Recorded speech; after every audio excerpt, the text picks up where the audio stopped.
اعوذ باللہ من الشیطان الرجیم بسم اللہ الرحمن الرحیم الحمد للہ رب العالمین والصلاة والسلام علی محمد وآلہ الطاہرین سیما بقیت اللہ۔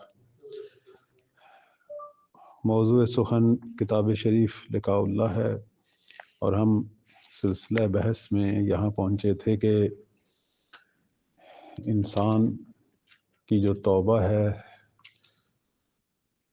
اس کا معیار کیا ہے، کس انداز سے توبہ ہونی چاہیے۔ محض استغفار کہنے سے توبہ نہیں ہوتی۔ ہو سکتا ہے انسان استغفار کرے تو استغفار جو ہے وہ ایک قسم کا انسان کو توبہ کے لیے تیار کرے، کیونکہ اس میں بالآخر اللہ سے مغفرت طلب ہو رہی ہے، لیکن توبہ نہیں ہے۔ توبہ کے لیے انسان پر جو ہے وہ واقعاً وہ کیفیت طاری ہو کہ وہ واقعاً دل و جان سے اللہ سے جو ہے وہ توبہ چاہ رہا ہے۔ بالآخر یہ توبہ جو ہے اس کے اندر پشیمانی ہے، گریہ ہے، اور پروردگار کو اس کے اسماء حسنہ سے پکارنا ہے، اللہ کو اس کی صفات سے یاد کرنا ہے، یہ ساری چیزیں ہیں۔ ایک چیز جو یہاں آپ کی خدمت میں بیان کروں گا اور جو صاحب کتاب نے بھی بیان کی، وہ یہ ہے کہ جو آدمی بھی واقعاً توبہ کرنے کا ارادہ کرے، شیطان اسے تنگ کرتا ہے۔ شیطان جو ہے اسے وسوسہ دیتا ہے اور کوشش کرتا ہے کہ اسے توبہ سے مایوس کرے۔ یہاں انسان جو ہے وہ توجہ رکھے۔ دیکھیں جی، ہماری جو ہے نا بیشتر زندگی جو ہے دنیا حقیقت کے ساتھ ساتھ دنیا خیال میں گزرتی ہے، خیالوں کی بھرمار ہوتی ہے، بلکہ ہمارے بہت سارے عمل جو ہیں وہ ان کے پیچھے ہمارے خیالات ہوتے ہیں۔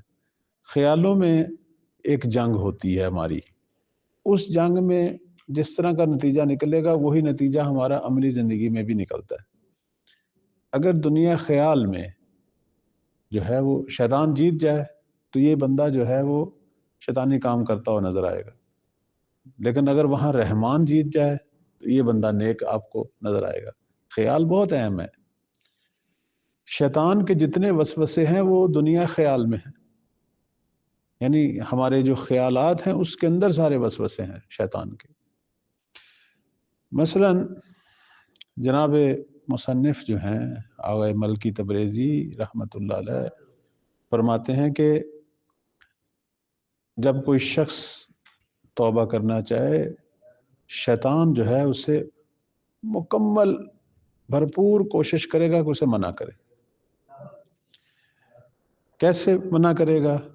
مثلا اس سے کہے گا کہ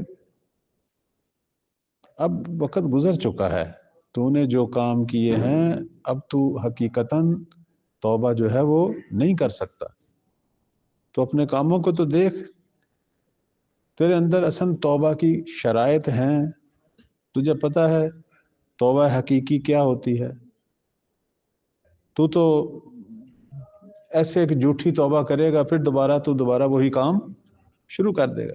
یعنی شیطان خیال میں اس سے مخاطب ہوتا ہے۔ دیکھیں نا، شیطان جو ہے وہ ہمیں عملاً مجبور نہیں کرتا، وہ وسوسہ کرتا ہے، وہ خیال میں گفتگو کرتا ہے۔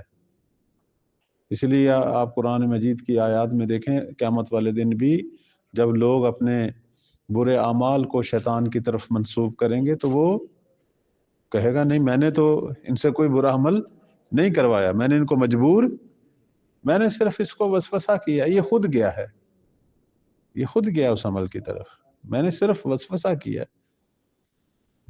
تو مثلا شیطان اس سے کہے گا کہ کیا فائدہ جھوٹی توبہ کا، تم نے کام تو وہی کرنے ہیں جو پہلے تو کر رہا، لہذا اس جھوٹی توبہ کا کوئی فائدہ نہیں، بہتر ہے کہ توبہ نہ کر۔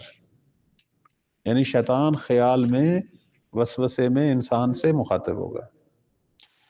یا کیا کہتا ہے انسان کو؟ اسے کہتا ہے تو نے اتنے گناہ کیے، اب جو ہے وہ تو یہ قابلیت ہی نہیں رکھتا کہ اللہ تیری توبہ قبول کر۔ اب 4 دن زندگی کے مزے سے گزارو، باقی کوئی اب پیچھے تم نے کوئی کسر نہیں چھوڑی. بالخصوص وہ آدمی جو بہت زیادہ کثرت سے گناہ کرتے ہیں، شیطان انہیں اسی طریقے سے جو ہے وہ کوشش کرتا ہے کہ یہ نہ جائے توبہ کی طرف، چونکہ شیطان سمجھتا ہے کہ یہ آدمی اگرچہ بہت بڑا گناہ گار ہے لیکن اگر توبہ کرے تو احتمال نجات رکھتا ہے. کیوں نہیں رکھتا؟ رکھتا ہے احتمال نجات. اور شیطان یہ چاہتا ہے کہ اسے احتمال نجات سے مایوس کر دے. اس لیے آپ دیکھیں کہ ہمارے احادیث میں یہ حدیث کتنی اہم ہے، یعنی احتمال نجات کو کتنا بڑھا دیا ہے کہ اگر کسی آدمی نے 70 نبی بھی قتل کیے ہوں اور توبہ کرنا چاہے تو اللہ اس کی توبہ، اب اس سے بڑھ کر کیا ہو سکتا ہے؟ یعنی اب اس سے بڑھ کر احتمال نجات کیا؟ یعنی خدا کی رحمت کتنی وسیع ہے، اس کی طرف اشارہ ہوا ہے کہ اگر 70 نبیوں کا قاتل بھی صدق کے دل سے توبہ کرے تو خدا کیوں نہیں، خدا اس کی توبہ قبول کرے گا، خدا کیوں نہیں کرے گا؟ بس اس سے پتہ چلتا ہے کہ احتمال نجات ہے، لیکن شیطان جو ہے وہ کیا کرتا ہے؟ اس احتمال نجات کو ختم کرنا چاہتا ہے. وہ اسے پتہ کیا کہے گا؟ وہ کہے گا کہ تو نے جو کام کیے ہیں اس کے بعد اب توبہ کی کوئی گنجائش نہیں، اب تجھے کبھی بھی رحمت پروردگار شامل حال نہیں ہو سکتی، بہتر ہے چھوڑ دے، تو اس وادی کا شخص ہی نہیں ہے، تو نے تو کل پھر دوبارہ وہی کام کرنے شروع کر دینے ہیں. اب انسان کو شیطان خیال میں یہ باتیں کرتا ہے اور یہ حقائق ہیں، انسان کو خیال میں یہ باتیں شیطان کرتا ہے. تو اب انسان کا کیا فرض ہے؟ انسان کا یہ فرض ہے کہ خیال میں اس کا جواب دے. جیسے میں نے آپ کی خدمت میں عرض کیا، ہماری عملی زندگی جو ہے اس سے پہلے عالم خیال میں ایک جنگ ہے، یہ جسے ہم کہتے ہیں نفس کی جنگ. اس کا میدان کہاں ہے؟ یہ جو ہم کہتے ہیں نفس امارہ سے ہماری جنگ ہو رہی ہے، تو کہاں ہو رہی ہے؟ میدان اس کا خیال ہے. ان شیطان کے جو وسوسے ہیں وہ کہاں ہیں؟ وہ خیال ہے. دنیا خیال بڑی اہم ہے. اصل دنیا خیال پر ہماری عملی زندگی قائم ہے. خیالوں کی دنیا میں ہم جو کچھ سوچتے ہیں وہی ہم کرتے ہیں. دیکھو جی، جس نے نیک کام کرنا ہے تو پہلے خیال میں اس نیک کام کا نقشہ بناتا ہے، کیسے کرنا ہے، کہاں سے شروع کرنا ہے، کس کے ساتھ کرنا ہے، پھر عملی طور پر وہ وہی کوشش کرتا ہے.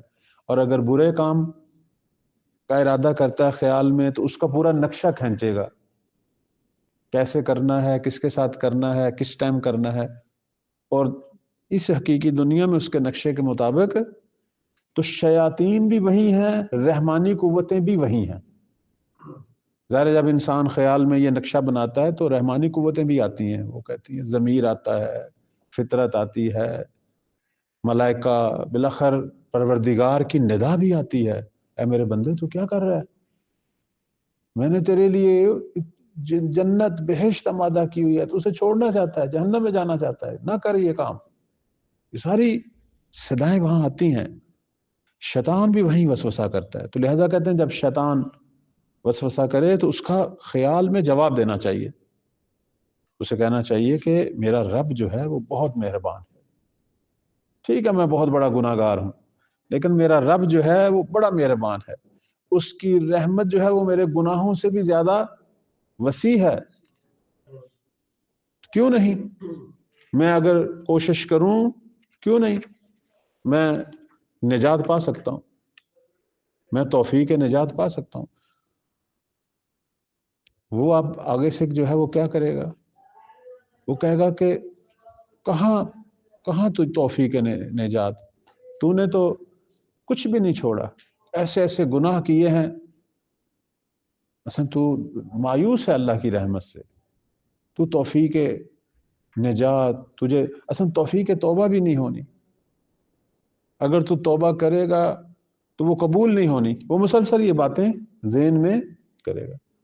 اس صورت میں انسان جو ہے وہ اسے کہے کیوں نہیں، ٹھیک ہے میں مکمل توبہ نہیں کر سکتا لیکن جتنی کر سکتا ہوں اتنی میں کروں گا.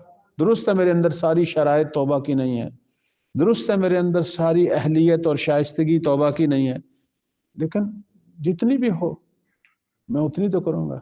اور آپ کی خدمت میں عرض کروں حقیقت بھی یہی ہے کہ انسان اگر چاہے ناقص ہی کیوں نہ ہو توبہ کرے تو وہ اہلیت پیدا کرتا ہے اس سے بڑی شائستگی کی، یعنی اس سے بڑی توبہ کی.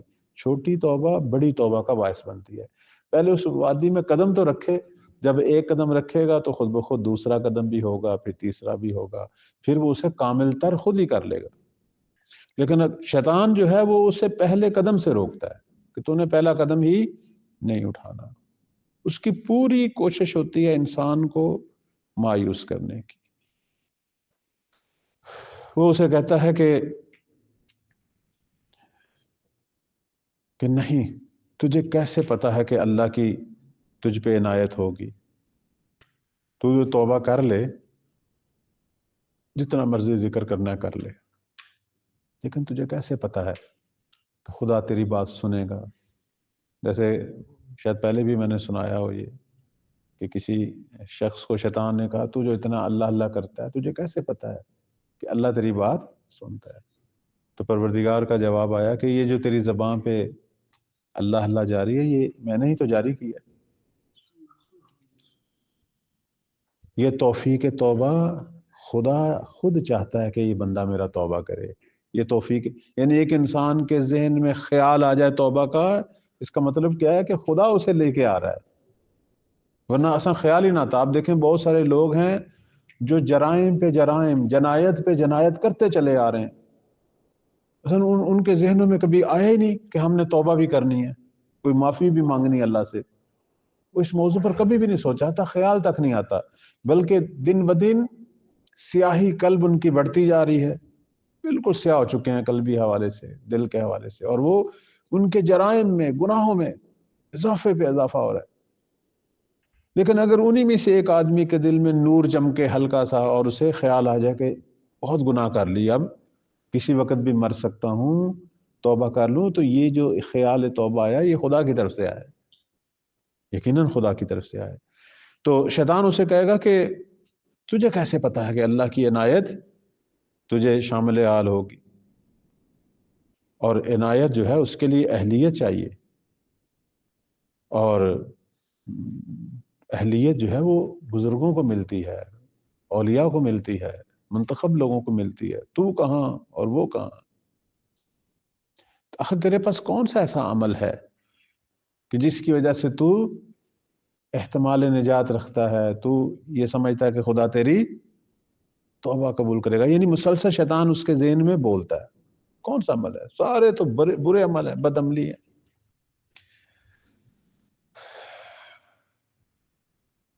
اس کے بعد جو ہے آپ اسے کہیں گے کہ درست ہے میرے پاس کچھ نہیں ہے، میں فقیر ہوں، لیکن میں مانگ تو سکتا ہوں نا.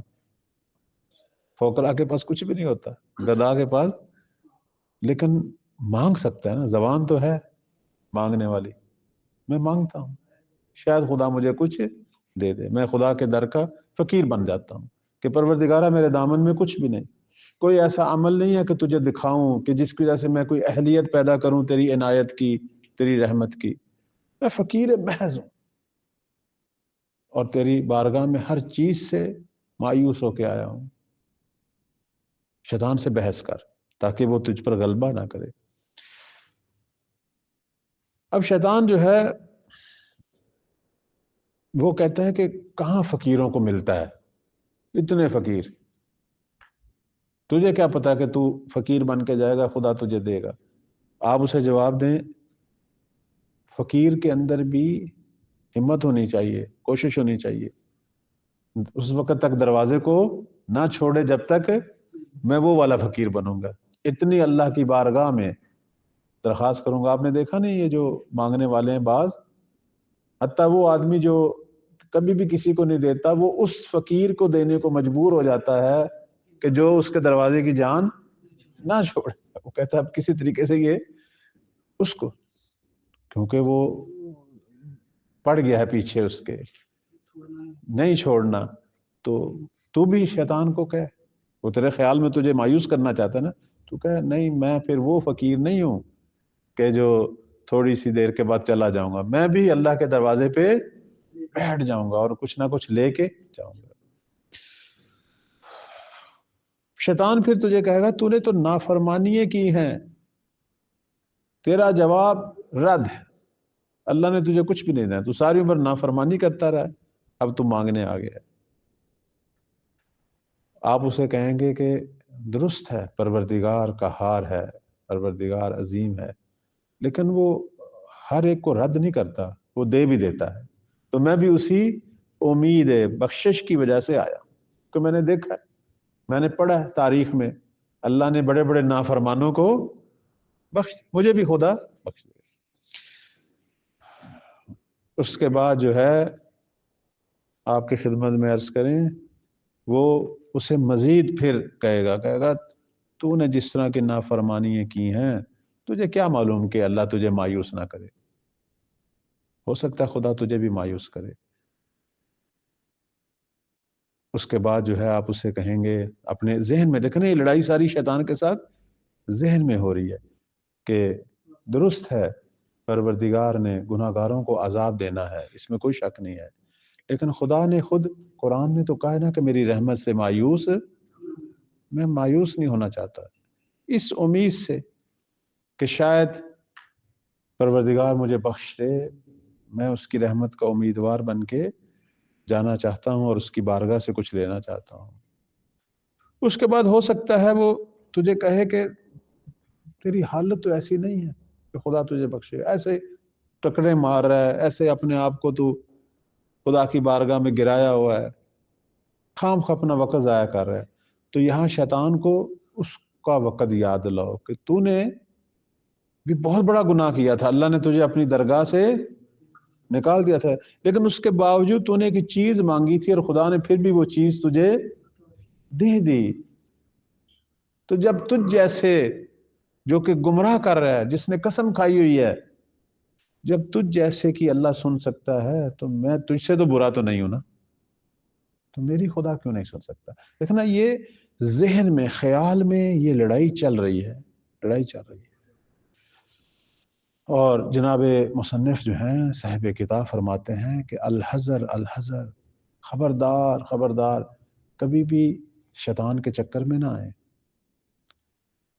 وہ بھرپور کوشش کرے گا، اسے جب پتہ چلے گا نا کہ آپ توبہ کا ارادہ کر رہے ہیں، وہ بھرپور کوشش کرے گا، آپ کو آپ کے گناہ دکھائے گا، آپ کے ذہن میں مجسم کرے گا، آپ کو وہ ساری چیزیں جو ہے آپ کے ذہن میں لائے گا، کہے گا کوئی حال نہیں، کوئی فائدہ نہیں، لیکن آپ اس کو اس کا دکھائیں۔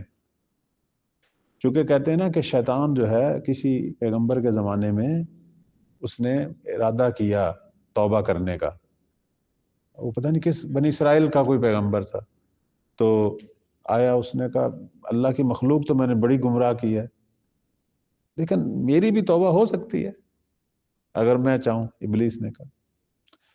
تو پروردگار کی وحی آئی کہ ہاں ہو سکتی ہے، اگر یہ توبہ حقیقی یہ کر لے تو میں اس کی توبہ بھی، تو پھر میں کیا کروں؟ ابلیس نے کہا، خدا نے کہا جاؤ قبر آدم کو سجدہ کرو، کیونکہ اس کا سارا مسئلہ وہاں اٹکا ہوا تھا، تکبر، اس کا اصل مسئلہ جو تھا وہ تکبر تھا۔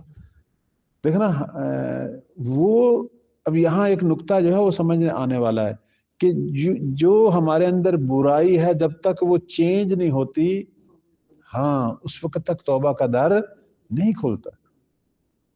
تو اس نے آگے سے شیطان بھڑک اٹھا، اس نے کہا جب وہ زندہ تھا تو میں نے سجدہ نہیں کیا، اب اس کی قبر کو جا کے کروں، یہ کام میں نہیں کر سکتا۔ یعنی وہ خود ہی گویا، اس کا مطلب کیا ہے، وہ خود ہی توبہ نہیں کرنا چاہتا، یعنی اس کا خود جدی حقیقی ارادہ ہی نہیں ہے توبہ کا، ورنہ اگر یہی ملعون اگر ارادہ حقیقی رکھے تو خدا اس سے بھی بخشنے کے لیے تیار ہے، کیوں نہیں؟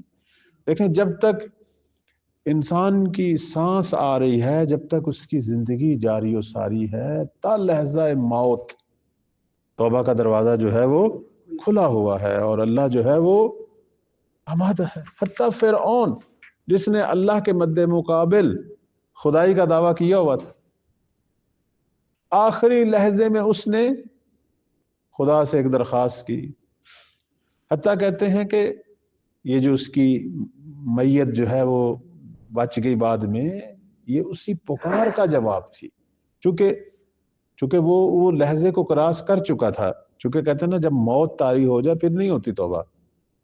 موت طاری ہو چکی تھی، اس وقت اس نے کہا میں توبہ کرتا ہوں میں رب موسیٰ پر. تو اللہ نے پھر بھی اس کا ایک اجر اسے دیا، اسے غرق نہیں ہونے دیا، اس کی میت کو غرق نہیں دیا. لیکن اس سے پہلے کہتے ہیں کہ ایک رات فرعون نے جو ہے وہ اللہ سے گفتگو کی، جب حضرت موسیٰ کے ساتھ لڑائی چل رہی تھی. ایک درخواست کی اس نے اللہ سے، تو خدا نے جو ہے اس کی وہ درخواست کو قبول کیا. تو اس طرح کی باتیں جو ہیں وہ کیا بتا رہی ہیں کہ انسان جو ہے وہ بالآخر درست ہے، گناہ نہیں کرنے چاہیے تھے، ہو گئے، لیکن جس کے بارگاہ میں کھڑا ہے اس کی رحمتوں کی کوئی حد نہیں. تیرے گناہوں کی حد ہو سکتی ہے لیکن اس کی رحمتوں کی کوئی حد نہیں.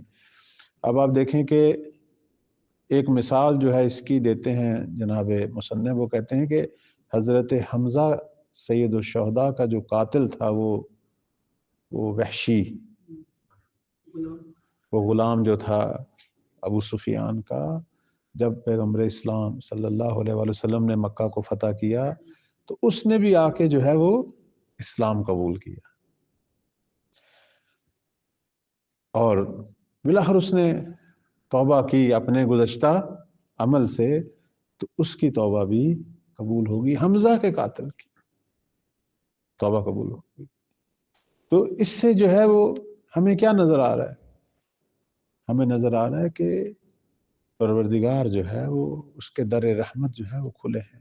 کبھی بھی انسان کو جو ہے وہ ذرا بھی مایوس نہ ہونا چاہیے. اگر ذرہ خیر بھی باقی ہے تو اسے محفوظ رکھے، یعنی یہ جو امید رحمت ہے یہ ذرہ خیر ہے، اسے محفوظ رکھے. شیطان چونکہ اس نے قسم کھائی ہوئی ہے، وہ انسان کو اس چھوٹی سی خیر، اس ذرہ خیر سے بھی محروم کرنے کی پوری کوشش کرے گا. لہذا اس کی گفتگو میں نہیں آنا چاہیے، اس کے وسوسوں میں نہیں آنا چاہیے. یہی جو توبہ کا خیال ہے، یہی اس ظلمات کے اندر ایک نور اٹھا ہے آپ کے اندر. اس کو بڑھائیں، اس کو بڑھائیں. اس لیے آپ کی خدمت میں عرض کریں، میں نے کہا کہ استغفار جو ہے وہ درست ہے، توبہ نہیں ہے، لیکن آغاز ہے توبہ کا. انسان پہلے زبان سے استغفار کرے، اس کو بڑھائے اور بالآخر ایسا ایسا جو ہے کوشش کرے نماز توبہ قائم کرے. نماز توبہ قائم کرے. نماز توبہ تو آپ کو معلوم ہوگا، یہ ہماری احادیث میں آیا ہے، اور یہ عمل جو ہے یہ سید ابن طاؤس نے اپنی کتاب اقبال میں جو ہے وہ لکھا ہے، اور پیغمبر اسلام صلی اللہ علیہ وآلہ وسلم سے یہ نماز منقول ہے. اللہم صلی اللہ علیہ وسلم. کہتے ہیں ماہ ذی-قعدہ تھا اور اتوار والا دن تھا، اور ذی-قعدہ کی 2 تاریخ تھی کہ پیغمبر اسلام جو ہے وہ گھر سے باہر آئے، اور انہوں نے کہا ایھا الناس، اے لوگو تم میں سے کون ارادہ رکھتا ہے کہ وہ اللہ کی بارگاہ میں توبہ کرے؟ سب نے کہا یا رسول اللہ ہم ارادہ رکھتے ہیں اپنے گناہوں سے جو ہے وہ مغفرت اور اللہ کی بارگاہ میں توبہ. تو پیغمبر اسلام نے توبہ کرنے کا طریقہ بیان کیا، اور یہ طریقہ ہماری کتابوں میں موجود ہے. اور یہ واقعاً یہ وہ توبہ ہے کہ جو یعنی جو طریقہ کار پیغمبر نے بیان کیا، اور اس کے بعد واقعاً انسان کو وہ نور حاصل ہوتا ہے، واقعاً وہ پاکیزہ ہوتا ہے، وہ تمام گناہوں کے جو وضعی آثار ہیں اس سے اس کو نجات مل جاتی. کیوں نہیں ہوتی؟ طریقہ پیغمبر نے کیا بیان کیا؟ فرماتے ہیں پہلے غسل توبہ کرو، اس کے بعد وضو کریں، اس کے بعد 4 رکعت نماز پڑھنی ہے، اور ہر رکعت میں 1 مرتبہ سورہ حمد، 3 مرتبہ سورہ توحید، اور 1 مرتبہ جو ہے وہ معوذتین یعنی قل اعوذ برب الفلق اور قل اعوذ برب الناس. یہ گویا آپ نے ہر رکعت میں پڑھنی ہے. باقی رکوع اور سجود اسی طرح جس طرح عام روٹین میں ہوتا ہے. اور جب یہ 4 رکعت نماز مکمل کر لیں اس کے بعد 70 مرتبہ استغفار پڑھنا ہے. استغفر اللہ ربی و اتوب الیہ.